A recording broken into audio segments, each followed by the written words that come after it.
3, 2. All right, Brad and I have decided that the official rule moving forward is that for every episode where Evan is here, he has to start the episode.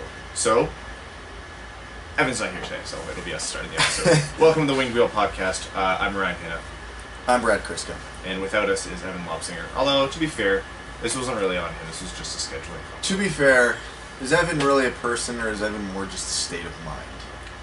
Evan is all of us, really. We are all Evan. He's everything we want to be, which is nowhere, ever. No responsibility, just kind of existing in this vacuum of nothingness. Personal achievement. I have made it through my ringer of weddings. None of which are my own, before you ask. I think it's 5 or 6 on the year. I'm done. It's over. For this calendar year, no more weddings. I don't think I have any scheduled until next October, now that I think about it. For now, there's time. Congratulations to all of my friends whom I love dearly for getting married. Please, no one else anytime soon. Please. And if you get divorced, Ryan wants the gift back. I'm so tired and I am so poor. Brad, you went to an expo today. Yes, I went and looked at a whole bunch of hockey memorabilia today. What'd you buy? Almost nothing. You did open a pack of hockey cards, though. And I got a Dennis Cholowski rookie card. Nah, what a sign. And it made my day. It would make your day. It made my day. Speaking of Dennis Cholowski, he plays for the Red Wings, who we will be talking about this week. Because there was 2 interesting games in the 3 days since our last episode. We'll be talking about the win streak, the Arby's. They've won 7 of their last 8 or 6 of 7 or something 6 like of 7. My God. Curly fries. We'll be talking a little bit about some news with Nylander. Kind of news, more like speculation. Oh, I just remembered a fun Melnick thing that we'll mention. Was this the thing with the TSN reporter? Yeah. Oh my God. I can't with Otto anymore. Although apparently that interaction was actually a while ago. It just. Oh yeah, like last year. Yeah. And then we're gonna spend some more time on OT today, and then just do what we do. So we got a couple of real fun guests coming up on the next couple of weeks. Yes, we certainly do. We're basically running the gamut of Sportsnet /CBC at this point. Yeah, we really are. I cannot wait for those. Oh, neither can I. You guys are going to love it. But first, the Red Wings, who have won seemingly their last 100 games in a row. Since the last time we spoke, they have beat the Rangers in overtime, and they have beat Carolina in a shootout. And both of those games, they came back from 2-goal deficits, was it? In the third period. Yeah. Which is especially notable because the game before, 3 games ago against Vancouver, they came back from down 2 goals. Although that wasn't in the third period. Entirely in the third period. Now, 2 games ago was Athanasiou's first game back. Yes. So the Rangers That was game the Ranger game. And a good first game back. Goal and assist. Looks like he didn't skip a step. Tied the game on a highlight reel goal, as he does with 2 minutes left, and then set up Dylan Larkin for the game winner with 5 seconds left in OT. Yeah. To say that was a clutch performance would be an understatement. Jimmy Howard stopping all but 2 shots that came on the power play was the first star of that game. Larkin closing it out in overtime, 17 points in 17 games. This is the start to the season that the Red Wings needed from Larkin. Not to be successful, as they're seeing success now, but just to see him progress overall. And I want to talk a little bit more about Larkin in a second. And then Athanasiou coming back, and I think there was some fear from all of us because Athanasiou was having arguably the best start to the season for anyone not named Cholowski, maybe even better than Cholowski. And then getting injured, we didn't know if when he came back that would be lost, but it looks like he didn't skip a step. He's been better in the last 2 games than he's been at all point. I tweeted it out yesterday, but I'll repeat it again here. Athanasiou looks like a different player this year. He really does. He still has the electrifying parts of his game where he can pick the puck up, go end to end, burn defensemen wide, whatever it might be. But he's picking his spots more. He's just not blindly going for it every time. Like in the game against Carolina, you seen him pick it up on a nice little touch pass breakout from Nyquist, and that's a play where he just puts his head down and he'll go north-south all the way to the net and see if something goes in, and more often than not, would get stopped or lose the puck along the way. This one, he turned on the jets, went through the neutral zone, veered off to the right, and as soon as that defenseman stepped, he put it over to Mantha on a nice little touch pass, who Mantha walked in and put it in. Like, that's not a play Athanasiou makes last year. The overtime pass to Larkin, where instead of just flying in and firing a wrist shot from his off wing, which actually in that scenario would not have been a bad play, puts a nice little backhand pass. Again, put it on his backhand to change the angle so he could actually get it from the defenseman to Larkin's tape, which is a little thing that not a lot of players will do, and it wins the game. It's, again, Athanasiou is the player that he is, which is high skill, high speed, blah, blah, blah. But it's these reads on the plays that he's never made before.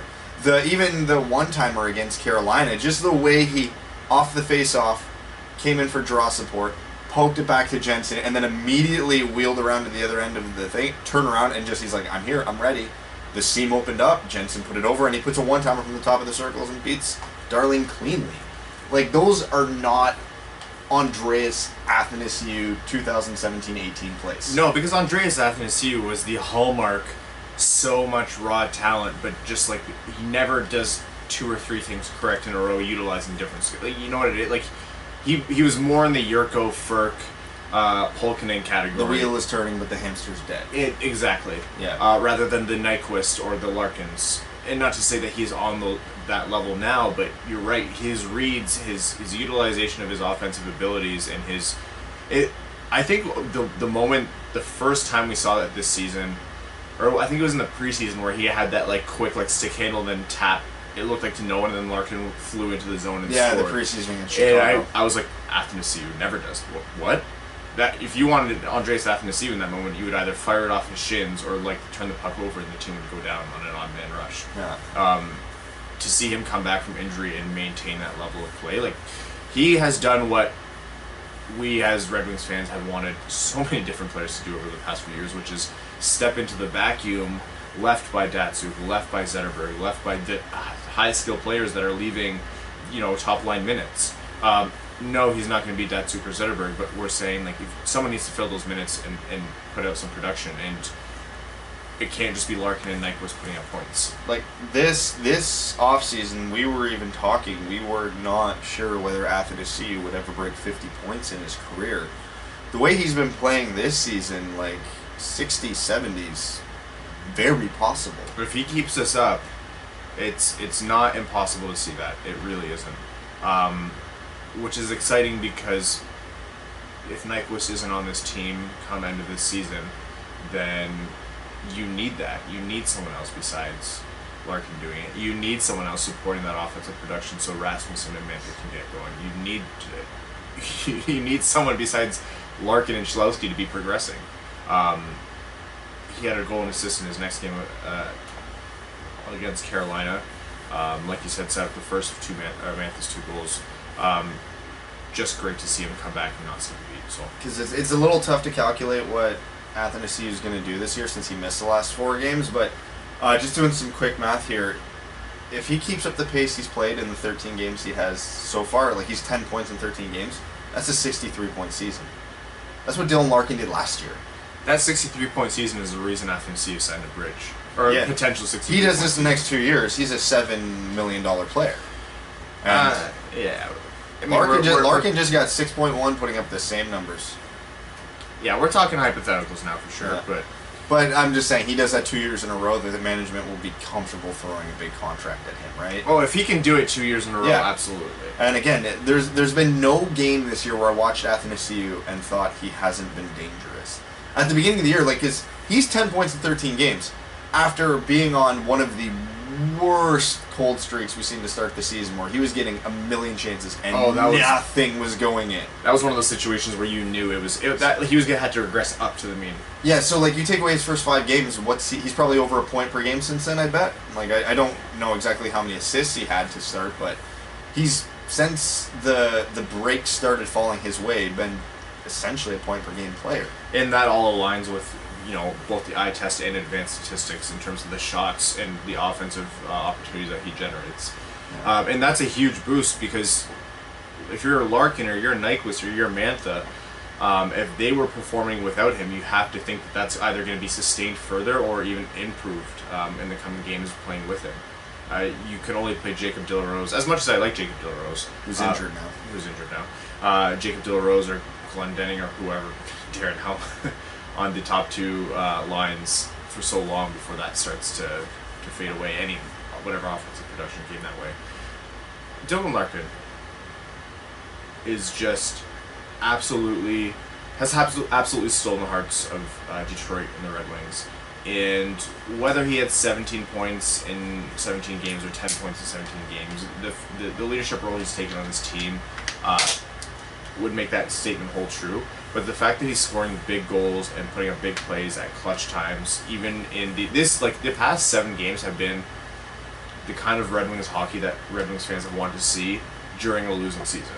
Like, yeah, we know this isn't sustainable, but you want to see all cylinders firing. You want to see everyone, not skipping a beat and keep improving. And you want to see Dylan Larkin scoring OT goals to win a dramatic game when they have to come back in the third period. No, I don't. I'm not going to be, kicking down Ken Holland's door to say give him the captaincy now. But he is so due for it. When that comes next year, it's going to be so, it just makes so much sense. Yeah, oh yeah. There's no way he's not the captain of this team next year, short of, again, another poor coaching decision. But again, we just talked about how Athanasiou looks different this year. Larkin looks different this year. And again, it's not to say that Larkin didn't make good reads, because that's the one thing Larkin's always had that Athanasiou didn't up until this year, was Larkin was always able to read the play a lot better than he was. Mm-hmm. But Larkin's even finding different ways to be dangerous now. He's stopping on the half wall on the zone entries more than he's going around the net, which is new for him. He's trying. He's trying weird moves like backhand toe drags around the defenseman, throwing it into the goalie's feet from bad angle. He's doing. They said they needed Larkin to be more unpredictable after his sophomore slump. He's just out there doing whatever the hell he feels like in the offensive zone at any given moment, and it's working. Yeah, and that was important because Larkin is by no means, has never been a one-dimensional player, but he was playing like it.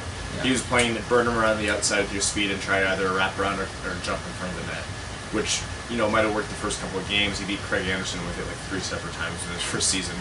But, obviously teams caught on. You watch a little bit of tape, and you're like, oh, well, let's push this to the outside. And you're right, he's completely switched up his game. I think a lot of it had to do with, intentional coaching and a lot of film, and, he's very dedicated to making himself better. But even just surrounding himself with experienced players, playing with Vanek, playing with guys like Zetterberg, watching the way Datsuk did things, you could see him throwing wrenches into his game and throwing defenders for a loop.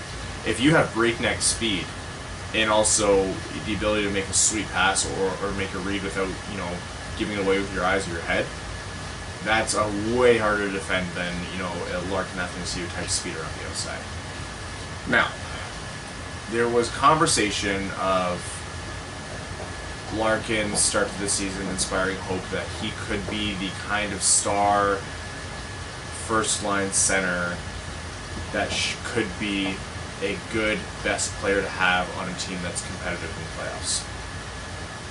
I want to caution against that, because if you think of a good best player to have on your team on a competitive team, Austin Matthews, Nikita Kucherov, Sidney Crosby, Connor McDavid. Yes, those are extreme examples, but it's who the Red Wings have to go up against. Bergeron. Yeah. Alex Ovechkin.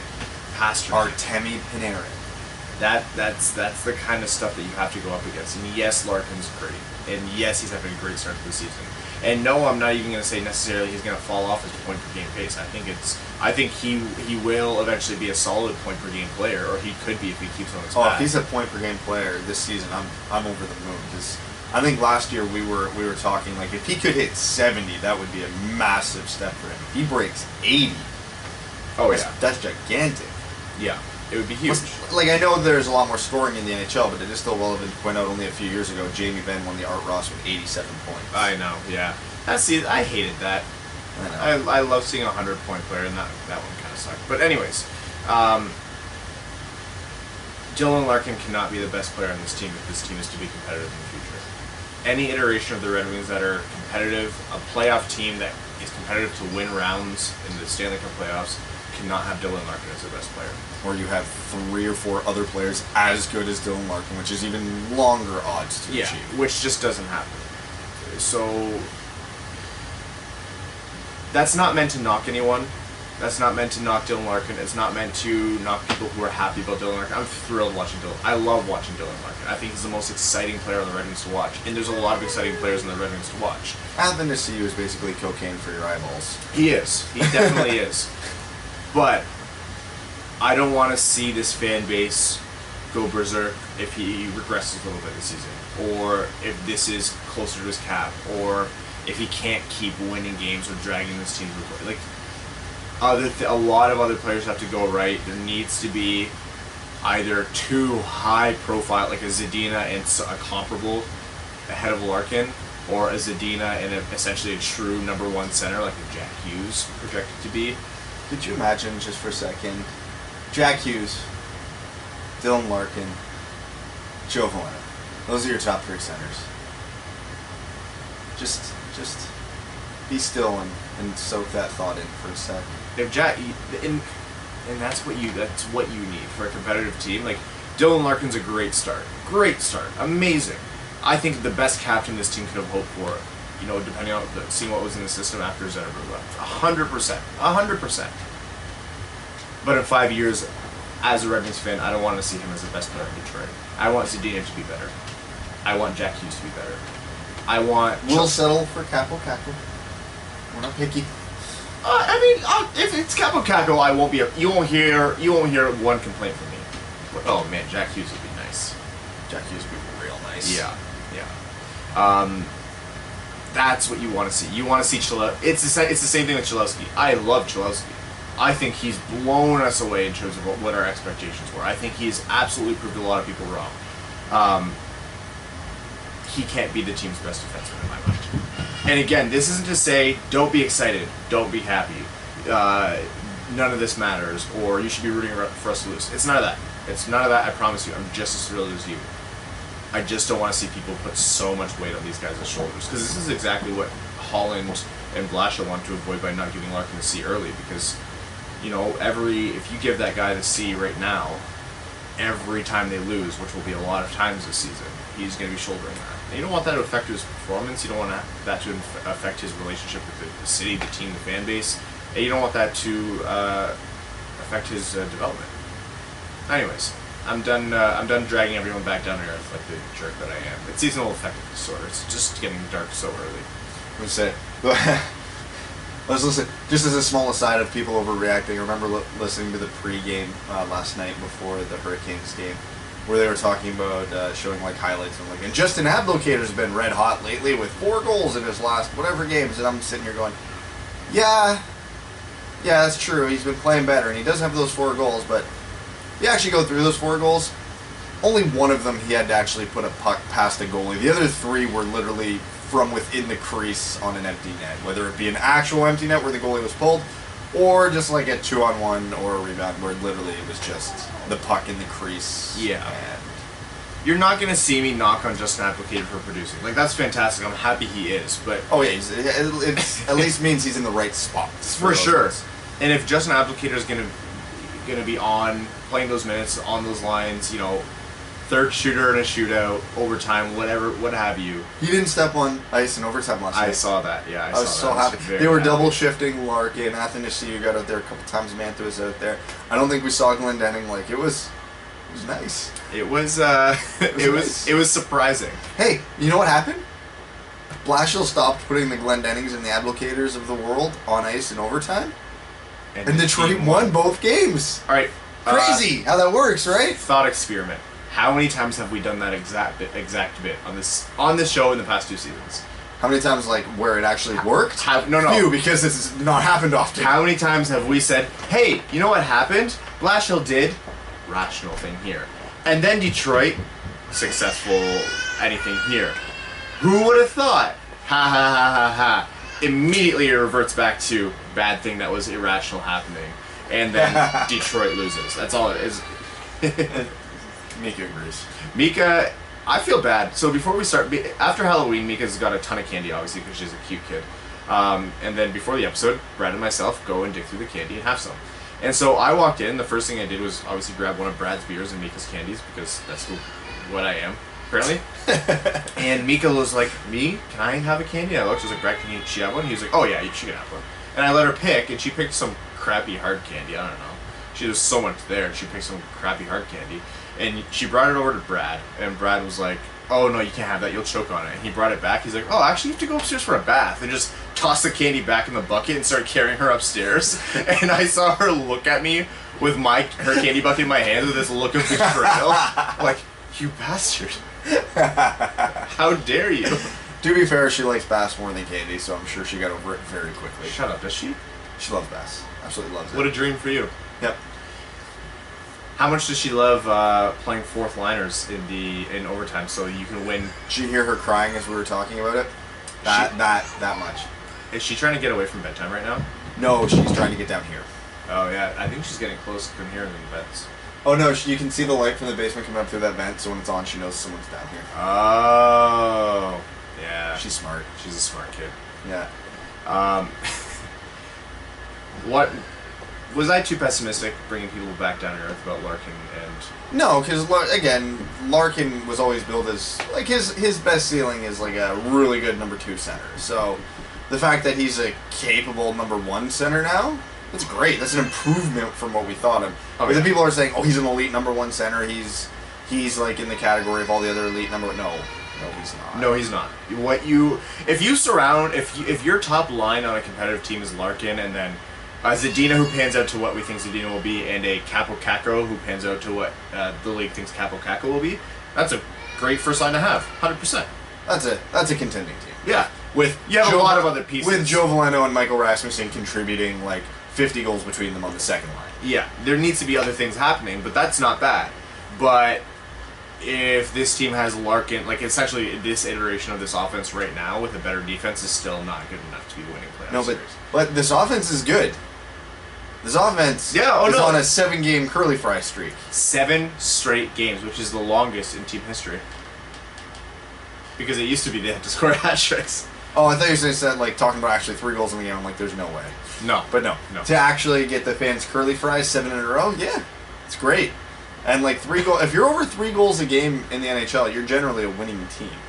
And they've 7 games in a row with curly fries, and over their last 7 games, they're what, 6-7, 6-1, something like that. Like they're winning. And again, it's important to note. I know they're really this team can't even tank properly. No. But it's nice to see that this team, with a heavy core of young guys, is winning, because it's the young guys who are getting these W's. It's not the Helms, it's not the Glendennings, it's not the Applicators of the world who are the drivers behind this winning streak. It's Larkin, it's Athanasiou. Mantha's had a couple good games now where he's been a contributor. Cholowski's been great. And it's even more good to see that they're scoring goals, because Mike Green, the offensive driver from the blue line, has been terrible. Oh, he's been invisible. For a second, I was like, he's been visible, but not for any good reasons. I don't think he's been doing anything particularly worse than he always has been. He's just been always so effective offensively that it's kind of counteracted it. Yeah, that's true. He He hasn't even had that. But has he been playing with Cholowski much lately? No, he's been playing with Trevor Daley. And why? And that pairings went exactly how you think it would. Trevor Daley is this year's player to be worse than Jonathan Ericsson, so people think Jonathan Ericsson is actually not that bad, but in reality he's just relatively not as horrible as this one player who's having a terrible season. That's the role he's taken on this year's Red Wings. So when a player is going down the wing boards against the Red Wings and dumps the puck in and goes to skate around the defenseman, there's a little bit of interference that's run every time. Doesn't matter what team you are, every defenseman runs a little bit of interference. You just step in his lane and he has to go the long way around you. You step in his lane. You need to be moving backwards too, otherwise it'll just be a straight interference. Call the Jonathan Ericsson special, if you will. Yeah. I've watched Trevor Daley so many times. Player chips it in around Trevor Daley and they go to skate around him and he'll just stop and stick his hands out. And sometimes they'll interfere with them. Or sometimes they just walk around him. I'm like, Trevor, what are you doing? You're the defenseman. There's no reason for you to not be moving backwards with all of your momentum. The puck's gone. You can't hit him anymore. He's moving past you. You can cheat and get in his lane. You can push him to the outside. You can battle him for positioning. You can beat him to the puck. If you're anyone but Trevor Daley. By God, is he useless this year. He's bad, and he's bringing... Remember that episode of The Simpsons where they were showing Bart's parents the cone of ignorance? How it's not just that he's bad; it's that he's bringing all the students around. around him down. Yeah, the diagram. Yeah, this is the veteran leadership Trevor Daley brings to this defense. He's just... The team pays money for him to play hockey. Do you know that? That's horrifying. I hadn't even thought about that. And the other day, I was like, they pay this guy money to play hockey for the Red Wings. And he's making... Mike Green should not be one of the best defensemen on the Red Wings. But in reality... Good news for you, he's not. In reality, when... Last year he was. Let's say that. Okay. But that's because the team had to be very careful about how they deployed him. Which is, you can't put him in any situations where he has to play defense. Which is, you would think, kind of peculiar for a defenseman, but I digress.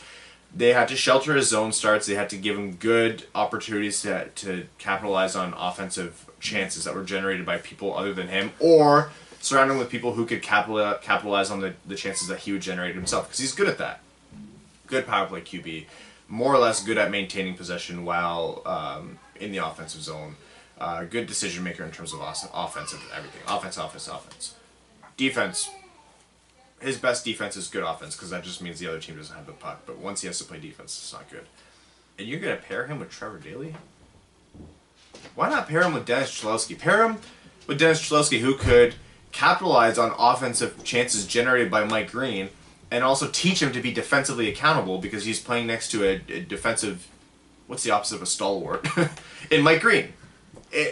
And they were doing so well together. They looked phenomenal when they were playing together. That was that they can both move the puck, so there was always outlet options, whether it be them holding the puck and waiting for a forward option, or just cycling it back and forth to each other. And he's not a fantastic skater, but good enough. Good enough, like fine enough to move the puck, to move the play down. And Dennis Cholowski can move the puck well. He does try to slow the game down a lot, but that's fine. If you want to play with Mike Green, that's more your pace. But they play him with Trevor Daley. Yeah, there was a brief window, I think it was in the Rangers game, where after a penalty or something, the defensive pairings got jumbled. And they trotted out Cholowski with DeKaiser, who looked really good. Then they trotted out Green with, I want to say it was Cronwall, and they looked really good. And then they trotted out Jensen with Daley, and they looked passable. And I'm like, oh, perfect, this is like the units we need to have. And then... And like all three units went out and looked great, and then Blashill switched it back, and everything went downhill.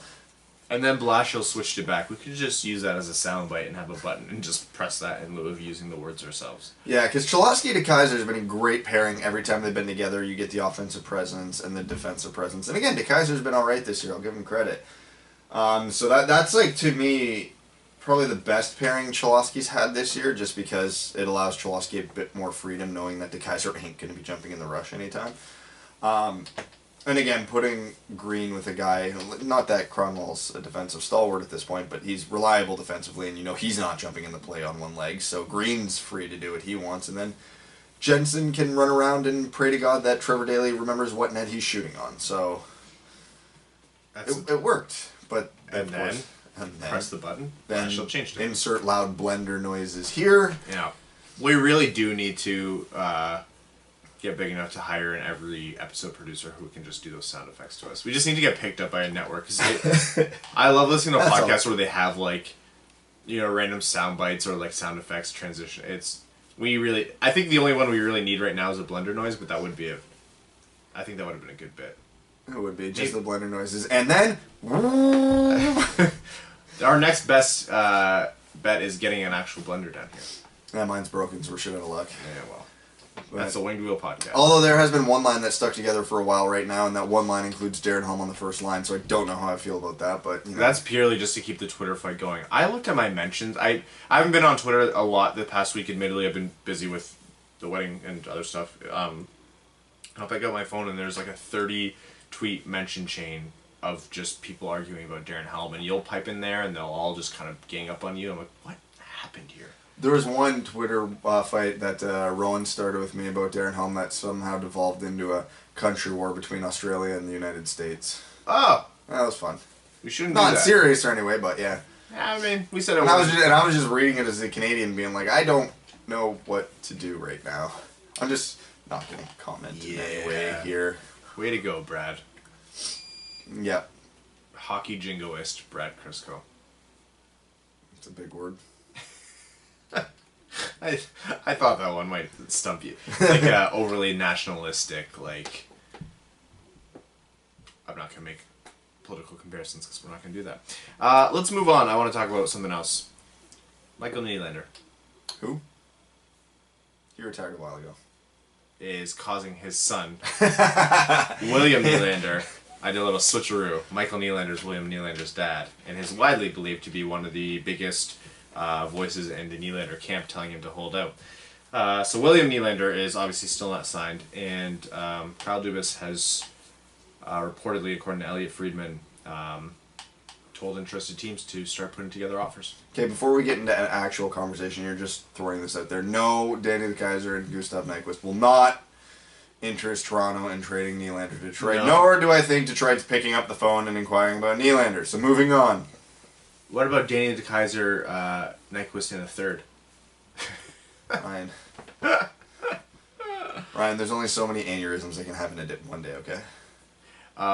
We really do need to get like Jeff or Adam on the episode where Nylander actually gets signed or traded. Oh, that's without a doubt. That's gonna happen. Le'Veon Bell or William Nylander? What's the bigger holdout story this year?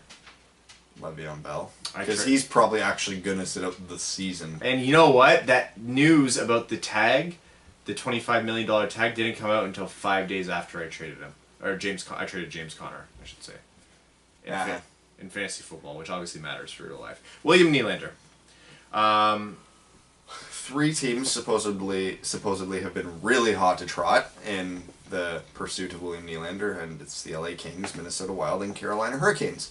I don't understand. All teams that struggle to score, so shocker, with an abundance of defense. You made a good point last time in that it doesn't really make sense for LA. Like, what are they going to do?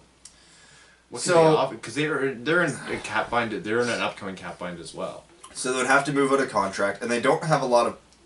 I don't see Kyle Dubas accepting a contract back, like a bad one. No, not a bad one, but could be a good player with some terms. So because Toronto's in win now mode, right? So a lot of people immediately assume in a trade like this that you're looking for a prospect back. Well, not necessarily, because Toronto's in a good position to win a cup in the next 1 to 4 years. So in the immediate short term, it's all a possibility. So. If you're looking at LA, who I would admit is probably the longest shot of the 3 teams I mentioned, but who's to say Toronto wouldn't take, I don't know if this is an overpayment or an underpayment or whatever, a package of Jake Muzzin and a prospect, or Jake Muzzin and Gabe Vilardi, or Jake Muzzin and Adrian Kempe, or Alex Iafallo, or whoever, right? So you get an older defenseman who's really good right now. That probably, I don't know Muzzin's contract. Let's just assume he's got somewhere between 1 and 3 years left on his contract at a decent cap hit. That wouldn't make a lot of sense for Toronto. It would just be trying to balance out the value end of it, because LA would be getting a player in William Nylander who's cap controlled a lot longer. Jake Muzzin's signed through this season and next at $4 million, but then he'll need a new contract. So you get 2 years of Jake Muzzin for sure. He's already 29 years old. But again, Toronto's in win now mode, and Jake Muzzin is the best defenseman on that team, not named Drew Doughty. So, and LA is, again, a team that's struggling to score. It makes sense for both sides. It's just, is Jake Muzzin worth William Nylander? Hell no. If you take Jake Muzzin in this year's first, I think that's a steal, because this year's first could very well be Jack Hughes. And LA would never do that in their right mind. At which point Toronto would have 5 first-line centers. You're far more likely to see Jake Muzzin and Gabe Vilardi than this pick go. Has Gabe Vilardi has not been healthy, so I could see LA being willing to move on from him. If he's been healthy this whole time, there's no way they would trade him, but they don't fully know what they have in him yet, because he's been perpetually injured. But again, Toronto's only getting 2 years of guaranteed Jake Muzzin. LA would have to definitely sweeten the pot.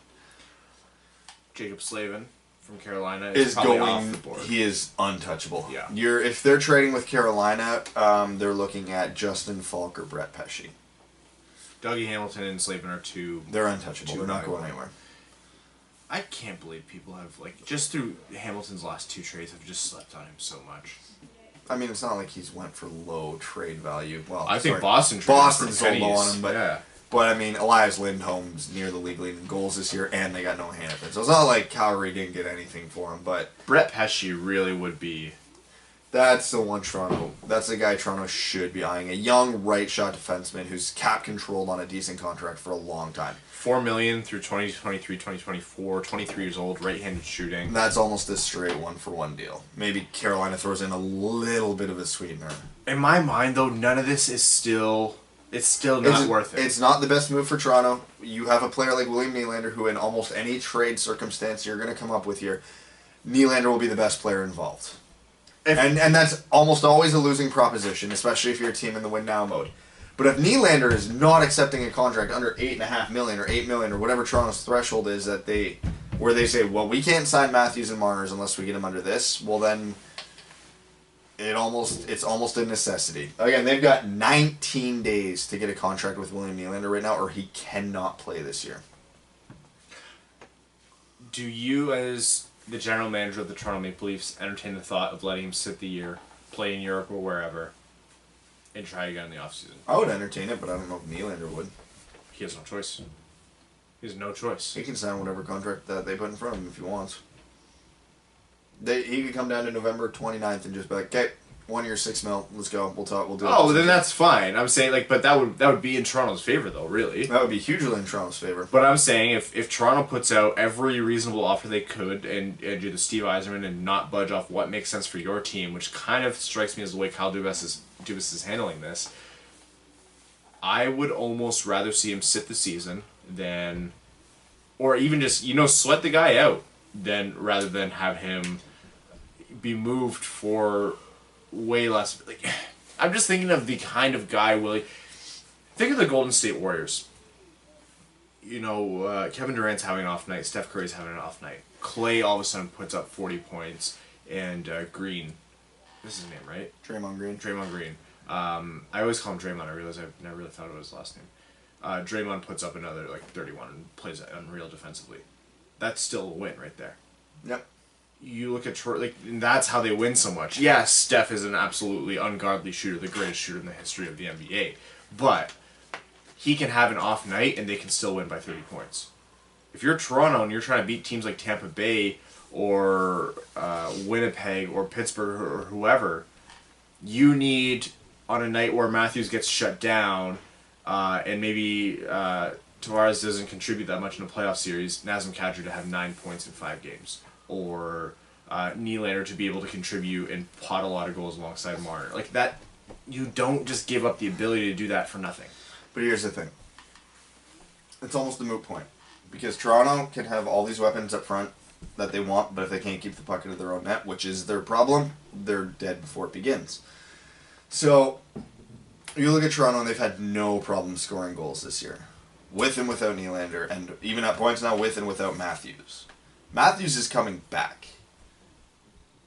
They have no right side on the defense. It might not even, again, in terms of value, they probably lose a trade if it's like Nylander for Pesci or Brodin or Muzzin or whoever it ends up being, even if the sweetener's good. But they solve a problem, whereas Nylander doesn't fix a problem they currently have. Because everything Nylander would bring, they're not struggling with right now this season. They're among the top 3 teams in goals this year. I mean, again, value-wise, they're going to lose. That's just the way situations like this work. Unless you're the best GM in the world, when you're dealing the best player in the trade, it generally doesn't end well for you. For sure. But again, if Brett Pesci comes in, again, I'm just saying a guy like that comes in, stabilizes the defense, gives them that second pairing that they don't really have right now. And in the playoffs, you can ride 2 pairings, no problem.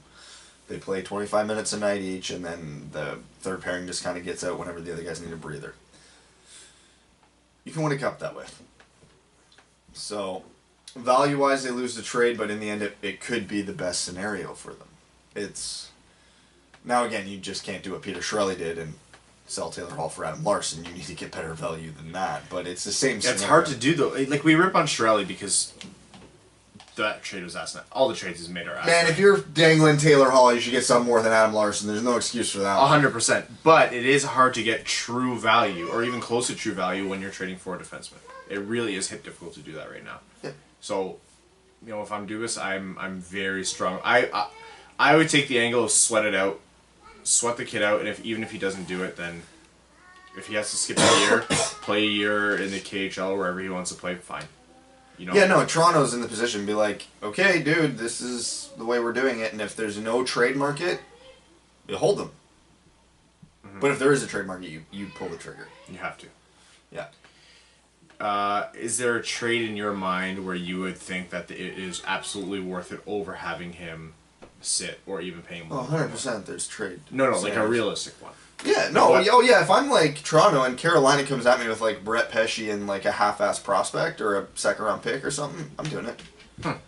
Because again, you have to keep in mind, and in today's NHL, everything's not so black and white. Cap space is an asset. If William Nylander is asking 8, Brett Pesce right now is making half of that. If that allows you to keep Austin Matthews for 8 years, and that allows you to keep Mitch Marner for 8 years on their next contracts, that is worth the sacrifice. But again, if it's like a defenseman who's good, I'm not going to pluck a defenseman out of the air, but someone who's making like $7.5 million right now and is only moderately better than Brett Pesce, no, that's not a trade I make. But again, cap space is an asset. A right-handed shooting defenseman who plugs a hole for you is an asset. Whatever sweetener you get is an asset for whatever you end up doing with it, whether it's a winger to plug in on the third line, whether it's a prospect that's going to plug in a couple of years, whether it's a draft pick that could turn into something for you. It would really, like, if they did Pesce and a prospect for Nylander, they're getting 3 assets for 1 instead of however we would just look at that as a 2 for 1. So it just depends. And again, Carolina has been rumored to be the team that's most interested, so that's just why we're kind of using them as the example. But, you know, there's other teams who could come out of left field who need that winger, right?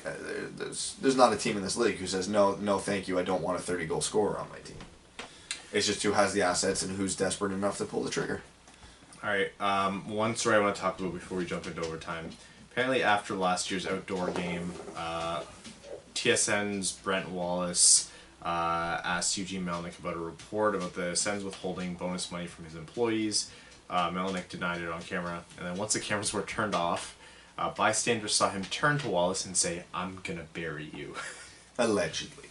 Which is somewhere middling on the list of current Senators' scandals and drama. Yeah, this is pretty low on the list, to be fair. The only reason I bring this up is because it turned into my favorite copy pasta meme on hockey, Twitter, Reddit, whatever you want to call it. It was after the cameras were turned off, bystanders saw Detroit turn to Arby's and say, "I'm gonna bury you." It was so funny. Arby's may run out of fries. We might see them cancel the promotion, which would be hysterical. Who did that? Why wouldn't you make it 4 goals or 5? They very clearly don't understand how hockey works. Because even if to be fair, though, a lot of people don't understand how business works. Arby's, like, a thing of their curly fries, like, their actual controlled cost on that is probably like 75 cents. And most people who go in there are not just getting the fries. So if they get a sandwich or a drink with it, odds are Arby's is still profiting on it. I haven't been capitalizing on my free Toronto Raptors fries. Oh my god, McDonald's has been making a killing off me not getting them. It's when they score 13. But you've talked about it, so they've won, Ryan. They've already won. Every time I go in there, I only get when I'm getting the fries. I only get the fries because they have to. Oh, maybe I can get it on the way home. How many did they get last night? Yes, 14. Raptors are 12-1. They're so good. And Kawhi's only played like half the games too. He is so good, man. He's giving full answers to the media. He may stay.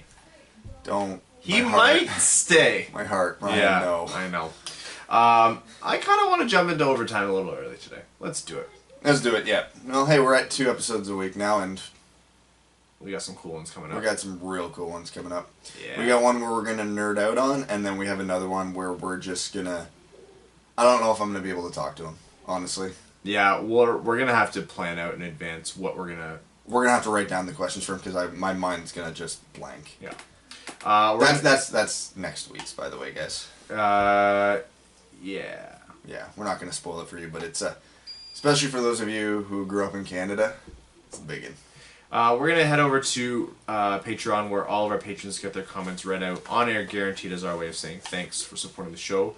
We'll start with Brendan Biesinger. He says, "Hey guys, I know Zadina has been picking up the pace in Grand Rapids as of late, but has anyone heard of how Sarajärvi is doing to start the year? Also, not sure if it's been discussed on the show, but is chili a soup? My girlfriend and I were arguing about it. I think it is. Cheers, guys." If you're doing it properly, it shouldn't be, because soups are liquid-based. Chili shouldn't be. I agree with Brad. It's more of a... I don't know. Because you can put it on a hot dog, right? And Andrew Schwemman actually says that here. Again, it should not be a liquid if you're doing chili properly. Yeah, I would say not a soup, but it could... If your chili resembles soup, I'm sorry, you screwed up. Close relative. How Sarajärvi is doing to start the year? We don't get access to a lot of Griffins games up here, and I didn't buy the package because it was really expensive, and I only have so much free time. I haven't heard a lot of complaints. I've seen he's got a couple points. Grand Rapids as a team isn't doing very well this year. So right now I'm just going to say no news is good news. I've not seen any of the many people I follow on Twitter for the Griffins really tearing them apart or saying bad things about him. So yeah, I'm just going to go with no news is good news right now for Sarajärvi. Anybody who's watched the Griffins a lot more, if you want to give me a bit more feedback, great, but... For me, the real test for Sarajärvi was when he gets time in the show. He was fantastic in the preseason. And I think he was too, and so I'm excited to see him up there. That's when I really will start putting weight into how his projections are going. The type of player Sarajärvi is, and I know I've talked about this with other players in the last couple of weeks, but the type of player Sarajärvi is, he is absolutely the type of player I would bet on the better players you put him with, his game just jumps up 150%. Like, when he has players to work off of, because Sarajärvi's biggest asset as a hockey player is his brain. But hockey's a team sport, so if other guys are always processing like way behind you, you don't have the play you're looking to make. Like, if you're on the power play, you get the puck at the blue line, and you see the lane open up that would result in an easy tip or an easy goal, and the guy who's supposed to be there doesn't go there, you get handcuffed, right?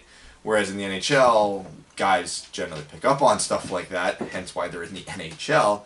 So, yeah, I'm with Ryan. I really want to see Sarajärvi, even if it's just for like 2 or 3 games this year. I just want to see what happens when you put him out on the ice at the same time as a Larkin, a Mantha, an Athanasiou, even like a Tyler Bertuzzi, whoever. Just give him some guys to play off of, and let's see what happens. Caitlin Wood says, "Hey guys, man, one thing about this twice a week business is that it's hard for me to come up with witty yet sophisticated questions and comments for every pod." Come on, man, we're doing like an hour here twice a week, and we have to come up with stuff. But I'll do my best. The show must go on. I tweeted this last night, but I have really tempered my excitement for Bertuzzi, as I didn't want to start getting my hopes up for what younger and less informed self thought was going to be just an Abby clone with a missing tooth. But by God, has he proved me wrong. He's got a lot of dimension to his game that can really shift the ice in the Wings' favor pretty quickly. He's got an edge, but he's getting better at harnessing it. He's got this really fun lateral component to this game that I love watching sometimes. It's like a knife through butter. Anyways, this is me eating my words and finally hopping on that bandwagon. He's earned it. Also, I would rather have chapped lips and wet socks for a week than have to watch that god-awful NHL Tonight, or whatever it's called, promo one more time with Taves and Tavi Ass. I don't know who's Tavi Ass is supposed to be. Huh. Oh, yeah, maybe. Either way, we get Canadian TV, so I don't deal with that commercial. Why are hockey players so bad at reading a script and showing any sort of emotion? It's torture, and it plays every commercial break, at least on NHL TV. Because hockey players are meatheads and have no... Talk to Drew Doughty. Drew Doughty is a very smart defenseman, but you see that guy talking a real-world conversations. Oh, boy. I've had real-world conversations with Drew. He's a pretty sharp guy. Yeah, but you're not so sharp, so maybe compared to you. Maybe is this you tee that one up, Brad. You can't give me those, man. Is this the human equivalent of playing down to the other team's level? You honestly, you can't make it that easy for me. He has a really cute dog named Reggie. And that's more important than being smart, It's honestly. a beagle. If your dog is cute, that's better than being smart. It's a beagle and it's adorable. I almost stole him. Antonio, who's a new patron, so thank you, Antonio, and welcome. He says, "Hey guys, you are officially the first Patreon I've ever supported." Well, Thanks for keeping the spirit of the winged wheel alive well through these darkest of times. My question for you all is, if you could have any kind of useless superpower, like you aren't saving the world with this power, what would you do and why? For example, mine would be, whatever electronic I touch is always fully charged. Never have to sweat out the battery meter on my phone while I'm streaming the game again. Cheers. Oh, that's a good question. When I open the fridge, exactly what I'm craving just appears. Oh, man. Would make my life so much easier. Because I'm bad for that. Like, oh, I'm hungry, I'm going to go make dinner, and then I wander the kitchen aimlessly for 10 minutes. I would love I wake up fully, like, energized and ready to go every morning. Oh my god, I would kill for that. Yeah, like, I'm terrible at sleeping. It's probably my worst trait, or my worst I skill. wake up a ton at night. Like, yeah. I'm just a very light sleeper, and it drives me nuts. Yeah, for sure that would be it for me. Mark Burnham says, what's up, boys? Here's a kind of a crazy stat I haven't heard elsewhere, but I don't think you've talked about yet. Arizona has 7 goals and 40 power play attempts. I was reading this. Oh my god. 17.5% efficiency, but 9 shorthanded goals and 45 shorthanded situations, which is 20%. So right now you're better off going on the PK against them than on the power play. What are your favorite weird NHL stats, past or present? I didn't know that. That's insane. A current fun stat right now is Patrick Laine, despite having a decent amount of goals this year, has yet to register an even strength goal. It's that Fortnite, man. Everything's been on the power play. I'm trying to think of a weird. I'm a stats freak, so I know I probably got like 100 of these in the back of my head right now, but I'm just not thinking of one off the top of my head.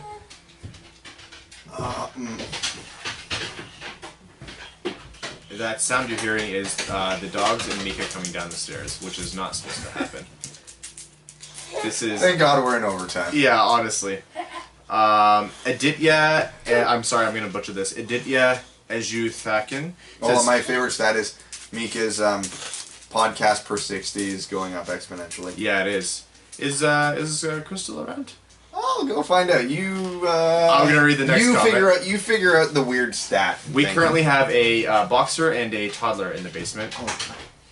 So Aditya Ejuthakin, and if I pronounce that wrong, please correct me in the next episode, says, hey fellas, I'd asked these or mentioned them in the wrong areas before, so I'm just going to remind about them. If they're too boring to address, no worries, I won't bring them up. Oh, no, hey. Anyways, I was hoping you would expand on that right-handed, left-handed conversation a couple of podcasts ago. So that's actually an interesting thing. I think, not been clear the last time we talked about this, or I just, speed my words without thinking about it. I made it seem like all left-handed people shot right-handed and all right people shot left-handed, and that was kind of like a hard and fast rule, and it was pretty much the case. It's not exactly true. What you do find is a tendency for right-handed people to shoot left, because being a right-handed dominant, when you skate with the stick, your stick is in your free hand, which is your dominant hand. So that's going to be your right hand, which means you're going to be, and that's the hand at the top of the stick, which means you're going to be shooting left-handed. Now, that's not always the case, because like Brad mentioned last episode, the hand on the lower part of the stick often comes into play in terms of having more control when you're stick handling, when you're shooting, depending on the... bitches? Did you get your kid upstairs? Yes, I gave her the candy bucket. Okay. And so when you're stick handling or when you're shooting, or if you're a player like Brad mentioned, when we were talking about that, who does like a little bit more control with your hand lower on the stick, you might have a tendency to be a right-handed shooter, even if you are right-handed. What was this question? Someone was doubling back on our right-handed, left-handed thing, because I think I wasn't exactly clear. You're going to see more right-handed people shooting right-handed than you're going to find left-handed people shooting left-handed. But in general, like general convention is that if you are left-hand dominant with everything, if you are a true lefty, you're going to be holding the stick in your left hand, which means you shoot right.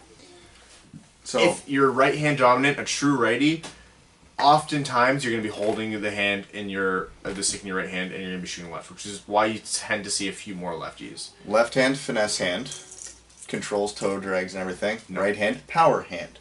Power. Yes. Left hand, finesse. Right hand, power. So I'm stronger in my right hand, so I put my right hand lower to get the power, and I can angle my left hand wrist to stick handle. Left hand isn't. That you're not like what you're doing isn't crazy, but it's not convention. And like I just said, you're gonna see a lot of people like you as a southpaw. What you just described, but left-handed, won't happen too often. Like this just feels unnatural with everything holding back. You. I look for anybody who's not watching YouTube and listening. I actually grabbed a hockey stick and I'm dicking around with everything Ryan's talking about right now. It's a little bit more complicated, and a lot of it can be trained out. For example, I was almost a lefty when I was growing up playing, but a coach saw that he figured out that I was left-handed in school and everything, and then he stuck the different stick in my hand, and that worked a lot better for me. In any case, and the other question was if you guys think speed is trumping other skills in the game in the same way speed and skill together have made enforcers too much of a liability. Sorry, Torts. I feel speed is being used in exactly the same way clutching and grabbing were used, allowing less pure hockey skilled players and teams to compete by negating non-speed hockey skills. I guess that's just what coaching and team construction is about, though. Anyways, I'm still enjoying the game, even though I've had to catch up to changes. Frankly, the wings being terrible is a big help because I have no expectations and get to focus on other teams and players with just pure love for the game. That's how you watch a losing team. That's a great that's a great outlook. So it's a catch-22 because the reason scoring is up in the NHL right now is because of the speed. It's because of the guys like Athanasiou and Larkin and McDavid and insert whoever else you want here who can do these crazy things with the puck and process the game while skating 100 miles an hour. That's what makes the truly offensively gifted players elite. And the thing is, too, kids now, going back to a conversation we had a month or two ago about they're being trained so much younger, is back in the day, if you had a player like Connor McDavid, who just processes the game at such a high level, who's got such good hands, that they could just beat kids with their mind and their hands on the stick. And admittedly, like, that's the type of player I always was growing up. Like, I thought the game well and I had really good hands, so I never needed to be the fastest player on the ice despite being tiny. These players are now being trained on the side, outside of a game setting. You need to skate too. So rather than just going out for your 2 practices a week, your 2-3 games a week, and just doing the thing that you're good at, these kids are still going out and doing it in the game, but then they're going into these specialty camps and they have their skill coaches and they're telling them, well, no, you also need to work on your skating. So it's the catch-22 because forwards and defensemen are being taught the same thing. So do I think that the speed of the game is going to impact offense one way or the other? In reality, no. I think they cancel each other out because, again, you see guys like Dennis Cholowski who are defensemen that can skate, and you can see forwards like Athanasiou who can skate. So it's just going to come down to whoever's the smarter player is always going to win, because as skill develops, players adjust, adapt, and you move on to the next thing. But the one thing that's been consistent throughout all of hockey history is the smartest players are the best players. He finishes up by saying, hey, that's what it was like when I found this amazing sport on CBC9 after moving to Detroit in 1984. We were terrible, but I just loved this game, and I was eventually rewarded with 4 cups. Hope we get back there again. Well, if we get 4 more cups, I'll be thanking you. Rowan says, I hope you've been training, Brad. I'm stepping up my training this week, and we'll be sparring with a cassowary each morning. Google it. I was, however, happy to see you acknowledge the elite tip and goal Helm had in the Rangers game. How excited are you for the Trouba Cholowski top pairing at the start of the 2020-2021 season? I personally guarantee this will become a reality. He guaranteed it. That's on the books now. I'm putting money on it. Yeah, he also said that about Delaney to Detroit. You know, sorry, Ron. I remember. We remember. Arjun Shankar says, Friday's game against the Rangers was, I think, the most fun game so far this season. Oh, easily. Bertuzzi and Larkin look like they are the hardest working guys on the ice almost every game, and damn if it's not a crap ton of fun watching this team play well. You guys should tweet more during games. I'm always disappointed when something crazy happens and I don't see a tweet about it from one of you. If I'm watching the game, I'm tweeting. I just haven't been able to catch some games recently. I legitimately feel like I tweet way too much during the game. I feel like the same way. I have been actively trying to scale back, and now you people are telling me I need to tweet more? Yeah. Be careful what you wish for. I was watching Game 4 of the 98 finals last night. I thought it was really interesting to see how differently everyone plays the game from then to now. I feel like there was one icing called all game back then. Was there a rule change that made icings easier to cause, or did teams just kind of figure out that it's better if the goalie doesn't go back to play the puck? Remember how we were talking about the game is faster? Defensemen have less time to react now. Yeah. The trapezoid also changed a lot of ways with how the puck is played at the... Can we get rid of that stupid trapezoid? That's so dumb. I want the goalies out there. I want that chaos. It didn't become chaos, though. It really didn't become chaos. No, I want the trapezoid gone. There's more chaos with the goalies going into the corner. I really don't... Like, that was... It seemed chaotic, but it would happen so... Like, I think so many more potential offensive offensive zone possessions were negated by those goalies out there. I really do. But the transition game was better. Because the goalies would get it, turn it. Like a Brodeur or a Mike Smith goes out there, and they're basically acting as the first defenseman back. They start the breakout in motion, catch the other team on a change, whatever it might be. Yeah. I think you're just trading, like, to me, when they put the trapezoid in, is they were just offsetting one means of offense for another. He says, here's a link to my tweet of Mickey saying, thank God that the Wings got a good zone entry. I saw that. That was hysterical. It was it was a bad game for zone entries. There was like a stretch where they weren't doing it on the power play, and then they entered on the left side boards, and Mickey goes, oh, thank God. Evan Beckner says, writing this comment just over halfway through the second period versus the Canes, Cronwall looks absolutely gassed tonight. He has no jump and is just floating around the defensive zone. In my opinion, he should be sitting 50% of the regular season. He looks like me after I jump on the ice and realize I haven't stretched my hamstrings in 3 years. That's probably how he feels, honestly. Andrew Schweman says, hey boys, about 5 minutes left in the third, and it's sure good to see Mantha put the biscuit in the net. So when FSD starts putting out the starting lineups during the broadcast, is it a prediction of what they think the lines will be, or merely a suggestion for Blashill? They get the stats from the coach. They put it. The coach puts out a roster sheet to the game officials. Yep, now, does that make it to the 5-minute mark of the first period a lot of the time? No, but that's how they're starting the game. It was sure nice to see Nyquist back in the top 6 tonight. If you were the coach of the team, how would you roll out the forwards? I would have Mantha, Larkin, Nyquist on the top line, and Athanasiou, Nielsen, Bertuzzi on second, and whatever for the rest. Keep up with the great work. I'm pretty much with you, except I'd flip Bertuzzi and Nyquist. Yeah, that's pretty much all I would change. Dan Bell says, hey gents, haven't had time to watch the last 2 games, but it seems that the only way the Wings win is when the goalies stand on their head. 49 shots? Seriously, wow. I want to talk about that, though. 49 shots is a ton, but so many of those were shots from the outside. Carolina was literally throwing everything on net. Now, they did create some chaos and get some high-quality scoring chances out of it, so I definitely want to see Detroit take a page of their book. But that 49 shots didn't necessarily translate to the same ratio of high-danger scoring chances that, say, 35 shots would translate. And again, it's Carolina, man. They have the right system in place, because I do think the way they play, it's good in today's NHL. It's the way you should be playing. But they have no finishers, my God. Like, even their best player, Sebastian Aho's only got like 4 or 5 goals this year and infinity assists. Like, assists is right. They do not have an Anthony Mantha or an Andres Athanasiou on that team. They have 12 Darren Helms up front at this point who can create infinity chances and just not score on them. Like, because Carolina, they had that hot start, but they have come back to earth hard. He continues on to say, seriously, wow, maybe this is just what Blashill wanted. Bring us all down just to triumphantly bring us to the cup. LOL, JK, he's a soup sandwich. For my superpower, I would be able to hold a pint glass and would fill with any beer on the planet that I wanted. Cheers. That's a good one.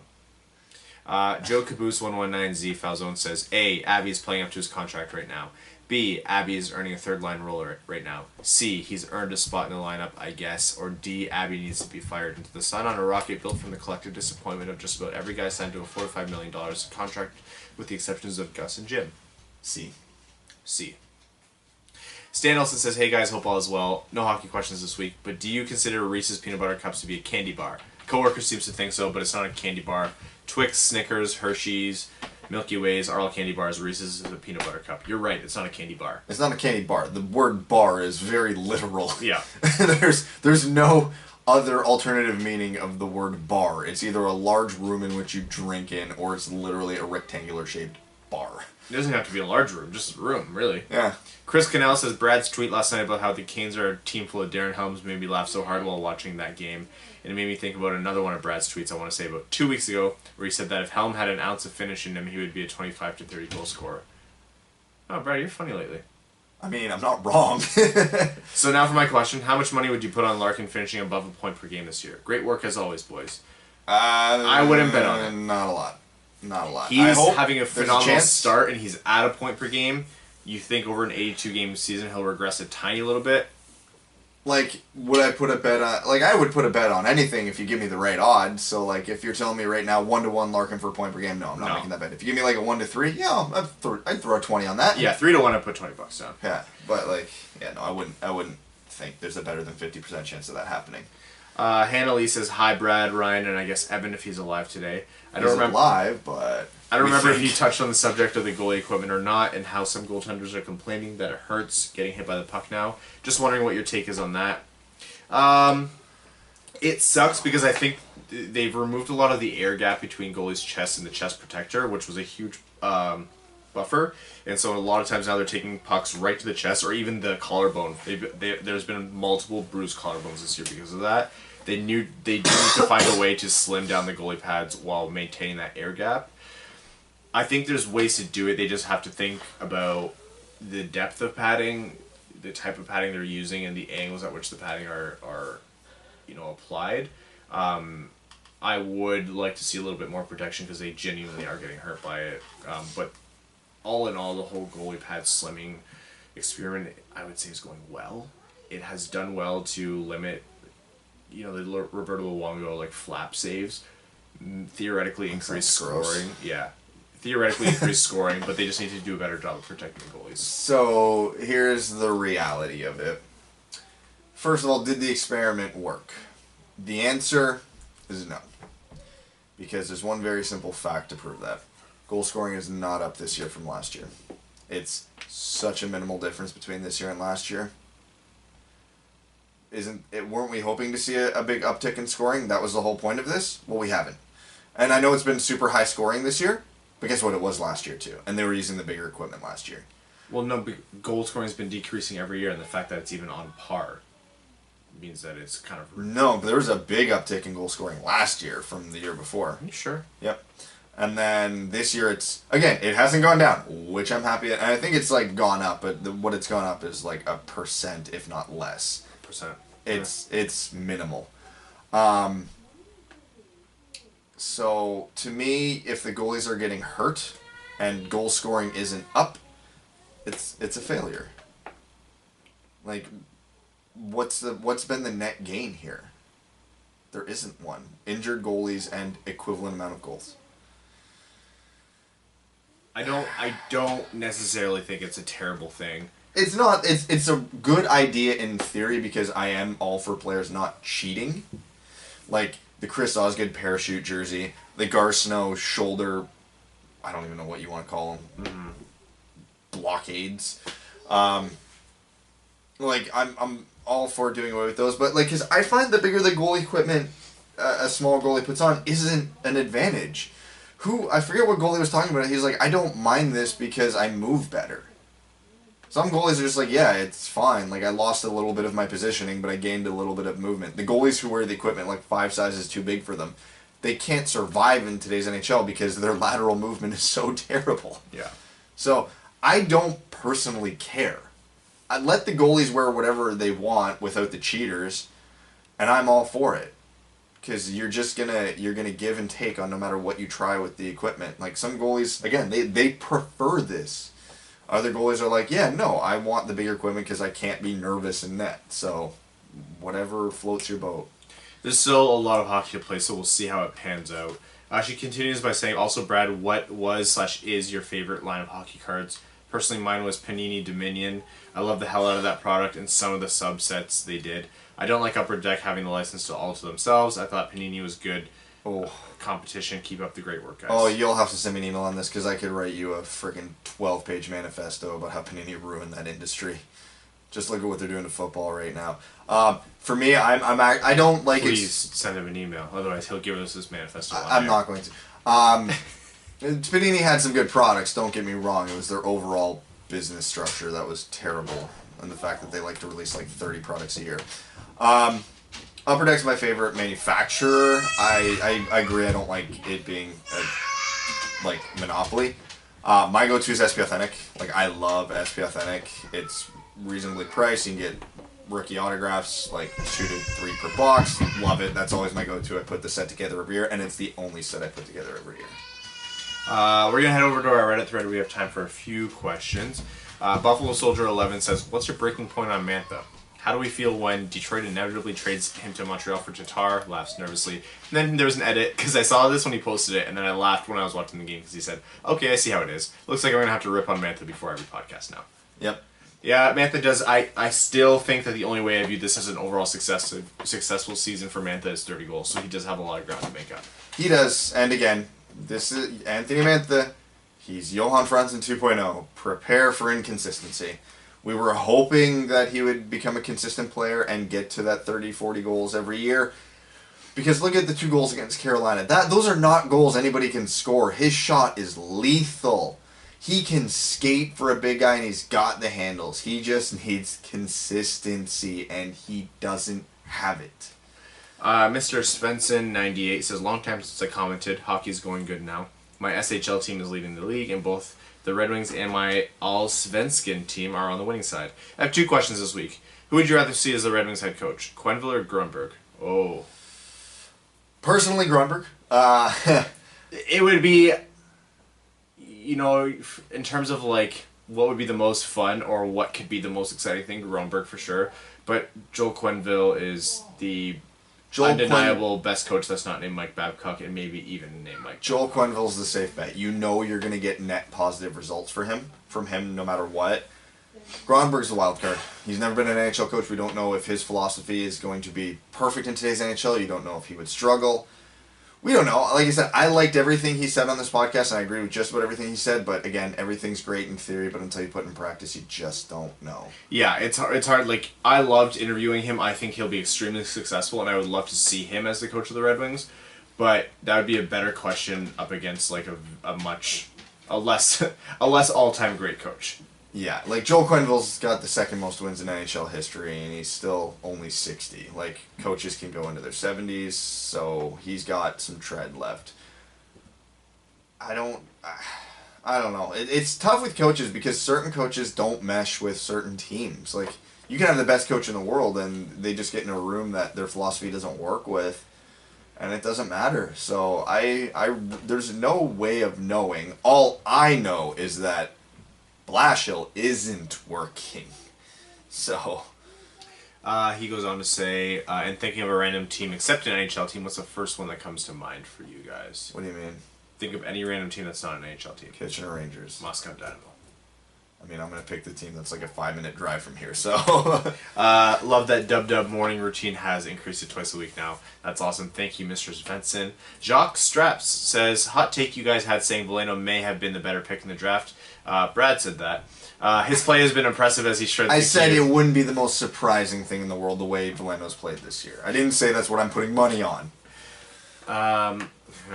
Brad, his play has been impressive as he shreds the cube, and I believe Brad said he would make 3C next year. Yeah, I think he should be the 3C next year. Yeah. Do you think he can come back from the boys' game and make an immediate impact in the show, or will he need more of an adjustment period in Grand Rapids, much like Zadina? Hard to say. It depends on which part of his game translates right away, right? So, Veleno's the type of player I think he could absolutely come in and be a useful player in Detroit next year, but I would not bet on the offensive numbers being there. Like, a 30-point season would be huge for Veleno next year because I think the parts of Veleno's game that will translate to the NHL very well are the defensive parts of his game. He's an elite skater, and he's got tremendous situational awareness, and he's got great positional play. That translates well to the defensive end of the ice. He is, like we said, he's scoring in the queue this year, but it did take him a few years to figure out how to be a goal scorer in the queue. So it will take him a few years how to figure out how to be a goal scorer in the NHL. He will get his assists. Like, a really, really successful season for Joel Veleno, if he makes the NHL next year, might legitimately be like 8 goals, 32 assists. Like, oh yeah, honestly. Fantastic. So, like, that would be, like, what I would imagine would be his best case scenario, but he goes on to say, also, if I were Ken Holland, I'd send Zetterberg over to Grand Rapids to mentor Zadina and get his confidence up a bit. I still believe in the kid. Oh, yeah. Zetterberg would have to say yes to that, which... There were some comments about the Howard conversation we had last episode. I think this is a perfect example of people not realizing which one of us was talking. Brad was the one saying he would be comfortable with a couple of years at his current cap hit. Ryan, was saying I wouldn't take him for much over 3, if not 3, as the limit on that at 1 year. So Coltron57's comment is, after the previous episode where you guys discussed the potential Jimmy Howard extension, I want to say I agree with Brad, and I'd be happy with 2 to 3 years as long as it's less than $5 million. He's a starting caliber goalie, and you don't find starting caliber veterans at $4 million or less. Plus, we'll be able to easily fit his salary as we have a lot of money coming off the books and we have no need to utilize said cap space for however long Jimmy is extended for because we likely won't be competing anyways. He's still good and he can finish his extension and ride off into retirement as hopefully one of our 2 NCAA goalies is ready to take over. That being said, with how the season has gone so far, I'm fully aboard if the Wings choose to extend Nyquist as well. What do you guys think about extending Nyquist and what contract would you expect versus what contract would you want? Again, with Nyquist, I'd give him the identical contract he has right now. I think he's best value for Nyquist is trading him. I truly believe with how he's playing right now. It depends, because I honestly don't. Because, now again, if you can get a first-round pick from a team that's like picking Nyquist up to hopefully get into the playoffs, then yeah, because then you're going to get like a pick under 20 in the first round. But if you're trading him to like a Tampa Bay, you're getting like pick 30. Do you know how rare it is for a player like Joe Veleno to pick 30? Like, most late first-round picks are like third, fourth-line guys. So, you're betting on basically getting like a third-line player for the next 10 years, whereas you're giving up a second-line player for the next 4 to 5. Where's your value at there? And again, this isn't necessarily what can happen, because guys like David Pastrnak go late in the first round every now and then. But also, you take guys in the late first round who never play again. So, it's a risk. It's a risk. And with Nyquist, if he can come in at a reasonable cap hit like he's on now, I see value in extending him. I feel like we, in a future episode, should do a deep dive on the Howard and the Nyquist and just fully flesh that out. Yeah, that'll probably be close to the trade deadline. Yeah. We have time for a couple more. Loop says a few things. One, Mantha had some hustle to his game in Carolina and played like a man possessed, especially after he scored his first goal. 2, seeing a few people in subreddit saying we might be a bubble team and not a rebuilding team. To that I say look at our shot differential, which is one of, if not the worst in the league. 3, this is for Brad. How old will Mika be when she finally realizes what kind of person Ryan is and kills him? She's getting close. She's there. She denied me French. I think today was the day. Yeah, that probably would push her over, actually. We have time for one more. Brad, pick a number between 1 and like 5. 2. Okay. Advanced Water says, can you explain the difference between soft and hard caps and why is one better than the other? Snoop Dogg's Hockey 101 videos didn't cover it, so I don't know where else to turn. Okay. Hard caps are what the NHL has. You cannot spend over the number set by the league. You can't spend $1. If the cap is $80 million, you cannot spend $80,100,000. It's $80 million.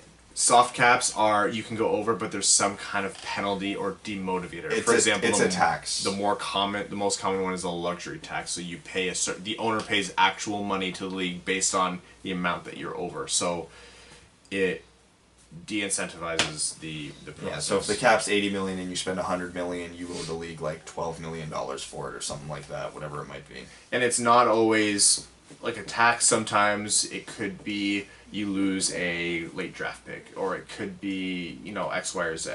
It's essentially saying you can go over the cap, but it's not under the same rules as if you were under the cap. I think we're all firmly in the boat that for hockey, a hard cap is the way to go. I don't ever want to see a soft cap, because then that would just ensure Toronto being good for way too long. You go 100%. And if you guys didn't get your comment read out on Reddit, please just throw it back at us next week. We were a little bit tighter on time today. Brad's off to play hockey, and I'm off to meal prep for the week because I need to eat. We'd like to thank everyone for listening. All of our Patreon patrons, thank you so much. Our name level supporters, Andrew Hassenfratz, Sean Levine, Sky Carcass, Arjun Shankar, Clayton Van Dyken, Langabeer, Derek Shippert, Kalen Wood, Charlie Elkins, Stan Olson, Ryan Lewis, Dan Bell, Hannah Lee. Thank you guys so much. If you want to support the show, follow us on Twitter @WingedWheelPod, and then follow our individual accounts. You can find them in the bio. Like us on Facebook, subscribe on iTunes, leave a rating on it to iTunes. That does worlds for us. Follow /like /hashtag do that thing on Spotify. Tweet at us. Thank you for listening. You guys are amazing, and we can't wait for the interviews we have lined up for you guys for the rest of this month.